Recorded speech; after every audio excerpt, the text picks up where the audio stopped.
संविधान की हत्या है ये। संविधान क्या कह रहे हैं आप, संविधान बदलेंगे? संविधान तो बदल दिया भाई। इस तरह के कर्मकांड जो हो रहे हैं इसका मतलब है संविधान की हत्या। तो संविधान बदलने की क्या जरूरत है, सीधी हत्या कर दो आप। देश की हाई कोर्ट और सुप्रीम कोर्ट है इस देश की दुर्दशा के लिए जिम्मेदार। ये देश के साथ कॉन्स्टिट्यूशनल फ्रॉड है। और कॉन्स्टिट्यूशनल फ्रॉड क्यों है आप कहोगे, तो कानून के अनुसार है।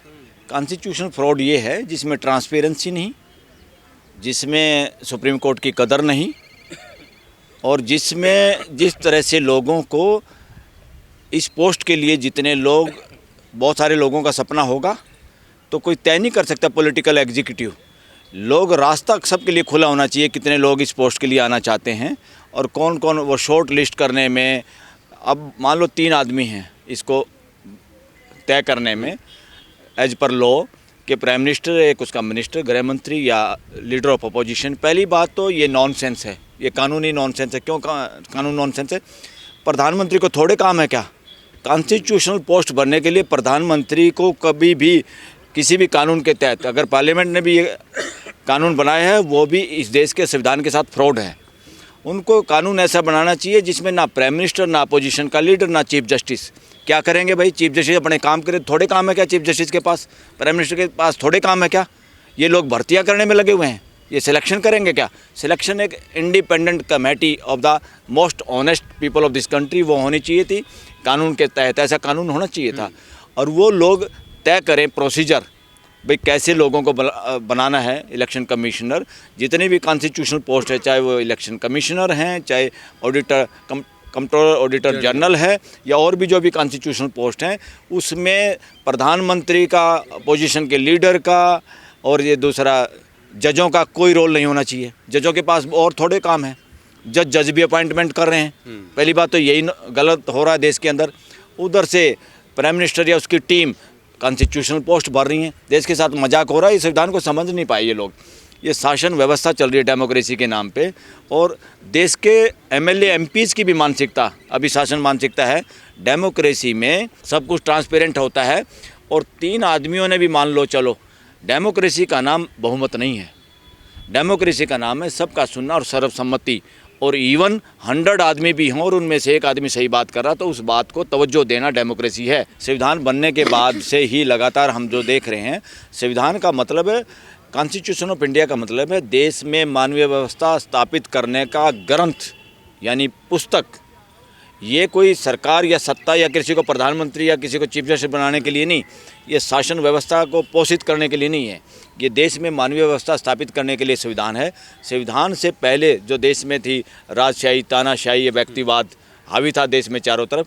अब डेमोक्रेसी में ना राजशाही, ना तानाशाही, ना व्यक्तिवाद हावी नहीं हो सकता, मगर आप देखेंगे ये तीनों चीज़ ही हावी हैं। ब्यूरोक्रेसी में देख लो, कहीं जुडिशरी में आप देख लो, कहीं आप एग्जीक्यूटिव में देख लो, मंत्रियों में देख लो, संतरियों में देख लो। ये और इनका माइंड एक और तरीके से ख़राब है। इस देश में जो घर दिए गए ना एमएलएज, एमपीज़ को या पीएम को, राष्ट्रपति को, इन सब को गुलामी के वक़्त की बिल्डिंगों में इनको बिठाया गया, जो कि राजमहलों की तरह से हैं, जो इस देश की आम जनता इस तरह के घर अफोर्ड नहीं करती और देश की जनता इस तरह रहते। इन सब को उनसे दफ़ा करके फ्लैट्स के अंदर शिफ्ट करना चाहिए ताकि इनके दिमाग में से भूत उतर जाए कि हम राजा हैं। तो ये राजशाही की मानसिकता ही, इसलिए इसको कहता हूँ मैं कॉन्स्टिट्यूशनल फ्रॉड। जो इलेक्शन कमीशन बनाया है, कॉन्स्टिट्यूशनल फ्रॉड हुआ है और अवमानना हुई है कोर्ट की भी। और मैं तो पहले ही कह रहा था, कोर्ट ने भी क्यों लगाई 19 की तारीख? ये 19 तारीख क्यों लगाई? कोर्ट को पता नहीं क्या कि पहले भी इन्होंने ऐसा किया, अभी भी ऐसा कर लेंगे? और आज भी मैं पढ़ रहा था और देख रहा था कि प्रशांत भूषण ने इसी मुकदमे को मेंशन किया कि कल भी लेट ये लिस्ट में लगा हुआ केस, कल इसका नंबर नहीं आएगा। ये बहुत इंपॉर्टेंट है देश के लिए, देश की डेमोक्रेसी के लिए। इसको जल्दी से टॉप ऑफ द बोर्ड सुना जाए, यानी सबसे पहले सुना जाए। उसमें कोर्ट ने मना कर दिया और कहा कल देखेंगे। तो दिस इज़ नॉट गुड। ये एक केस नहीं है, ये एक केस 140 करोड़ केसों के बराबर है, क्योंकि ये देश के हर नागरिक को प्रभावित करने वाला है। और देश में जो हो रहा, संवैधानिक संस्थाओं के लोग, एक संवैधानिक संस्था है prime minister office, prime minister का पद, वो दूसरे संवैधानिक संस्था को कैसे चुन सकता है? This is fraud. ये लोगों को पता होना चाहिए। इस तरह का वकीलों को भी इस पे विचार विमर्श करना चाहिए। संवैधानिक चीज़ों पे चुनने का अधिकार देश को है, और देश रिफ्लेक्ट होता है देश की पार्लियामेंट में। तो पार्लियामेंटेरियन को पार्लियामेंट के अंदर डिसाइड करना चाहिए, और इस तरह की कमेटियाँ बनानी चाहिए जो फ्यूचर में जज हो उनके लिए कमेटी हो। जो कोलिजियम कब्जा किए बैठे इस देश में जज लगाने के लिए, दैट इज़ नॉट गुड। जब तक कोलिजियम, कम से कम कोलिजियम बनाना तो देश में जितने भी जज हैं 30-32 जज, जो 32-33, उन सारे जजों को मिल के बैठ के एक सिस्टम तय करना चाहिए, उसके हिसाब से होना चाहिए। न कि 5 जज सीनियर, पहले 3 जज थे अब 5 हो गए हैं। तो ये तमाशा देश के लिए ठीक नहीं है, ये बहुत गलत है। और पूरे आरोप लग रहे हैं भाई भतीजावाद, कुछ परिवारों में जुडिशरी में बंदरबाट हो रही है। तो क्या सब प्रधानमंत्री ही तय करने लगे हैं आजकल? ये तो पहले से हो रहा है, ये गलत हो रहा है, इस रास्ते को बदलने की जरूरत थी। और पार्लियामेंट भी एक तरह से, मैं तो ये कहूँगा, इस देश की पार्लियामेंट ही बंधक है, पॉलिटिकल पार्टियों की बंधक है पार्लियामेंट। कितना समाज को ये लगता है, एससी समाज को, ओबीसी समाज को, बैकवर्ड समाज को, दूसरे समाजों को, आदिवासी समाज को, कि हमारे जहाँ रिजर्वेशन एमएलए एमपी में वो लोग चले जाते हैं और वह बात बोलते नहीं उनके लिए।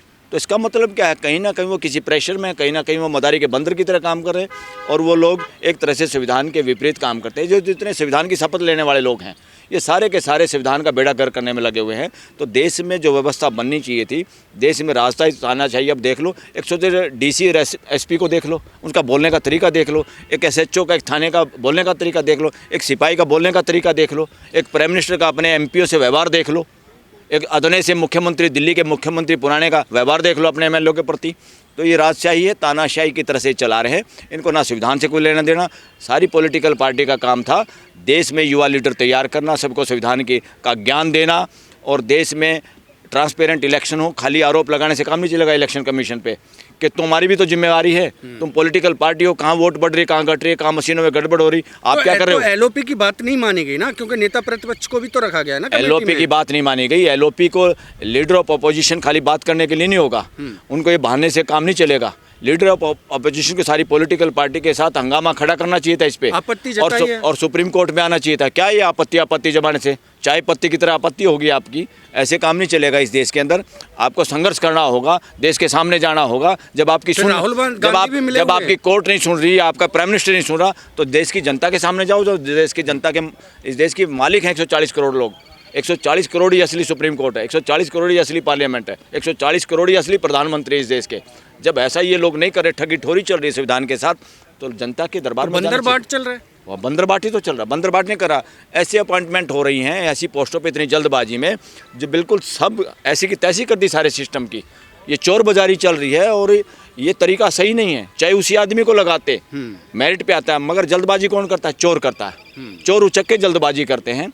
डेमोक्रेसी में जिस तरह की चोरी बाजारी ऊपर अगर प्राइम मिनिस्टर ऑफिस है, प्राइम मिनिस्टर उसमें शामिल होगा, इस तरह की चोरी चकारी में गृह मंत्री शामिल होगा, या अपोजिशन का लीडर कुछ नहीं कर पाएगा, तो देश में मैसेज क्या जाएगा कि देश में डेमोक्रेसी है या डरने की जरूरत है? तो देश तो वैसे डर जाएगा, पहले डरा हुआ है। तो देश में जितना बोलने से डरने लग जाते हैं लोग, देश में हंगर इंडेक्स जितना बढ़ जाता है, देश में असमानता जितनी बढ़ जाती है, समझो वहाँ राजशाही तानाशाही व्यक्तिवाद चल रहा है, डेमोक्रेसी नहीं है। पैराशूट लैंडिंग हो रही है हर जगह। तो पैराशूट लैंडिंग ऐसे हो रही है जैसे कोई दुकानदार अपनी दुकान के लिए कोई नौकर ढूंढ रहा हो। ये कॉन्स्टिट्यूशनल पोस्ट, ये नौकर नहीं है, ये बहुत जिम्मेदारी का काम है। और किस तरह के लोग हैं जो पुराने अभी रिटायर हुए हैं, मिस्टर राजीव कुमार, उसकी शक्ल देख के पूरा देश मजाक उड़ाता है, उसके बात पे कोई विश्वास नहीं करता। उसकी शक्ल कुछ और है, कहता कुछ और है, उसके भाव कुछ और है। तो इतना ऐसा राजीव कुमार नाम ही रखना छोड़ दिया लोगों ने इस दौरान में कि ये तो बहुत गंदा आदमी होता कोई राजीव। और मैं तो इसमें कहूँगा, मैं इसमें जिम्मेवारी है हाई कोर्ट सुप्रीम कोर्ट की। इस देश के संविधान का जितना मजाक उड़ रहा है, देश के लोगों के फंडामेंटल राइटों पर जितना हमला हो रहा है, सुप्रीम कोर्ट के जज को ही हटा दिया ना। अरे सुप्रीम कोर्ट के जज को हटाया है, सुप्रीम कोर्ट को तारीख देने से कौन रोक रहा था? डिसाइड करने से कौन रोक रहा था? जो मुकदमा पेंडिंग है, क्या हटा दिया? मैं तो कहूँ हटा देना चाहिए था। मैं तो कह रहा हूँ हटा देना चाहिए। पार्लियामेंट ने प्राइम मिनिस्टर को भी हटा देना चाहिए था, गृह मंत्री को भी हटा देना चाहिए, लीडर ऑफ अपोजिशन को भी हटाना चाहिए था, चीफ जस्टिस। इनका क्या काम है? ये और काम थोड़े इनको करने के लिए, सारे काम यही करेंगे। 5-4 को तय करेंगे क्या? देश का भविष्य तय करेंगे क्या? दिस इज रॉन्ग, ये गलत है, अनकॉन्स्टिट्यूशनल है, डेमोक्रेटिक वैल्यूज़ के खिलाफ है, ये संविधान की हत्या है। ये संविधान क्या कह रहे हैं आप? संविधान बदलेंगे, संविधान तो बदल दिया भाई। इस तरह के कर्मकांड जो हो रहे हैं, इसका मतलब है संविधान की हत्या। तो संविधान बदलने की क्या जरूरत है? सीधी हत्या कर दो आप। अच्छा, एक और सवाल है आप इसमें, मैं एक जो बात कहना चाहता, इसमें सारा का सारा बीइंग एडवोकेट मैं कहूँगा, देश की हाई कोर्ट और सुप्रीम कोर्ट है इस देश की दुर्दशा के लिए जिम्मेदार। देश के लोगों के अधिकार या देश में तानाशाही या राजशाही या व्यक्तिवाद जो हावी है, या नॉन ट्रांसपेरेंसी, या इस तरह से जल्दबाजी के जुगाड़ जो हो रहे हैं, जो मजाक उड़ रहा है और देश के लोग इसमें असहाय महसूस कर रहे हैं, इस तरह से इसमें बीइंग एडवोकेट मैं ये कहूँगा हमारी जुडिशरी की जिम्मेदारी है देश की इस सिचुएशन में। मुख्य चुनाव आयुक्त की नियुक्ति कैसे हो आपके अनुसार बीइंग एडवोकेट? हाँ, मेरे अनुसार मैं तो पहले भी बोल चुका हूँ, पार्लियामेंट एक कमेटी बनाई ईमानदार लोगों की, उसमें जज और नेताओं जरूरी नहीं है उसके मेंबर हों। अगर इनमें से भी कोई अच्छा हो, मोस्ट ऑनेस्ट, वो आदमी आ जाए, एक कमेटी हो और वो कमेटी डिसाइड करे, वही शॉर्ट लिस्ट करे लोगों को और लोगों से एप्लीकेशन मांगे कौन बनना चाहते हैं, कौन उसमें योग्य है उस आदमी के। जब शॉर्ट लिस्ट हो जाएं, यानी 5 आदमी छांट लिए, 5 में से एक फाइनल करना है, तो 5 आदमी का इंटरव्यू सुप्रीम कोर्ट उसके सामने हो, पार्लियामेंट के सामने इसलिए हो ताकि हिडन एजेंडा, कोई पैसे से, सिफारिश से, किसी पूंजीपति का, किसी का रिश्तेदार, कोई पॉलिटिकल पार्टी का आदमी, वो इस चोरी चकारी से ना कोई उसका फाइनल हो जाए, देश के सामने तार तार हो जाए, हर दुष्चक्कर नंगा हो जाए। अगर कोई चालाकी से इन पोस्टों पे कब्जा करना चाहता हो तो देश के सामने उसका लाइव प्रसारण हो और आ जाए, क्या दिक्कत है? लाइव अपॉइंटमेंट हो। यस, लाइव अपॉइंटमेंट इतने महत्वपूर्ण, हमारी इतनी महत्वपूर्ण जिम्मेदारी हम जिसको दे रहे हैं वो ईमानदार होना चाहिए। वो किसी प्राइम मिनिस्टर का, किसी गृह मंत्री का चेला है, उसका पर्सनल नौकर थोड़ा होना चाहिए या उनका चहेता थोड़ा होना चाहिए, वो देश का चहेता होना चाहिए। क्योंकि देश का इलेक्शन कमीशन ऑफ इंडिया वो किसी प्राइम मिनिस्टर, किसी गवर्नमेंट का नहीं है, किसी बीजेपी कांग्रेस का नहीं है, किसी समाजवादी बहुजन पार्टी का नहीं है। पीपल ऑफ दिस कंट्री, ये देश 140 करोड़ लोगों का देश है, उनका इलेक्शन कमिश्नर उनको चाहिए बस। वो किसी का मदारी के बंदर की तरह नहीं होना चाहिए। एक और सवाल है कि नए इलेक्शन कमिश्नर हैं जो मुख्य चुनाव आयुक्त हैं, उनसे आप क्या उम्मीद रखते हैं? मैं क्या उम्मीद रखते हैं? ऐसे लोगों से मैं तो कुछ उम्मीद ही नहीं रखता। क्या उम्मीद करें इनसे? जो अपॉइंटमेंट में चोरी चकारी से आते हैं उनसे क्या उम्मीद करेंगे? वो जो भी करेगा ठीक है, जितनी तनख्वाह, इस देश का पैसा खाएगा, अपने घर ले जाएगा, मौज मस्ती करेगा, उसको कुछ तो करेगा, वो कुछ तो करना चाहिए।